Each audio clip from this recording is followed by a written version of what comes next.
ஆம்ஸ்ன்றதை பார்த்திங்கன்னா ஏன்றதை குறிக்கும், வோல்டேஜ்ன்றதை பார்த்திங்கன்னா வீன்றதை குறிக்குது, வாட்ன்றதை பார்த்திங்கன்னா டபிள்யூன்ற முறையில் குறிக்குது. இதை பார்த்திங்கன்னா எக்ஸாம்பிளாக பார்த்திங்கன்னா இப்போ நான் என்ன சொல்கிறேன் பார்த்திங்கன்னா, இப்போ ஆம்ஸ் வந்து ஏன்றது வந்து 10 ஆம்ஸ்னு வச்சுக்கோங்க. வோல்டேஜ் வந்து 230 240 வோல்ட், அது உங்களுக்கே தெரியும். இதை ரெண்டையும் பெருக்கும் பொழுது பார்த்திங்கன்னா வாட்ஸ் ஆனது கிடைக்கும்.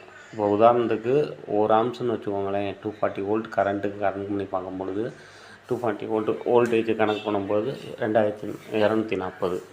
இப்போ இதே மாதிரி பார்த்திங்கன்னா 6 ஆம்ஸுக்கு 240 மாதிரி போட்டோம்னா 1440 வரும்.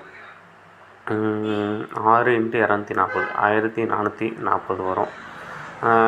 அதே மாதிரி பார்த்திங்கன்னா இப்போ நம்ம என்ன கையில் வச்சுருக்கோம், நம்ம பார்த்திங்கன்னா அந்த எம்சிபியில் என்ன மென்ஷன் பண்ணியிருக்குன்றதை பார்க்கலாம். இந்த எம்சிபியில் பார்த்திங்கன்னா 16ன்னு சொல்லி மென்ஷன் பண்ணியிருக்கு. அப்போ பார்த்திங்கன்னா 16 × 240. 16ன்றது எம்சிபியில் என்ன இருக்கோ அதை அப்படியே எடுத்துக்கிறோம். 16 எம்சிபி, 16ன்றது amps, 16 amps, 16 amps into voltage பார்த்திங்கன்னா 240.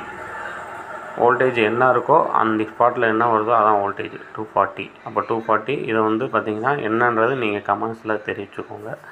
நான் உங்களை கமெண்ட்ஸில் இந்த ஆம்ஸை பற்றி தெரிஞ்சிச்சுன்னா கமெண்ட்ஸில் நீங்கள் என்னன்றதை கொடுங்க.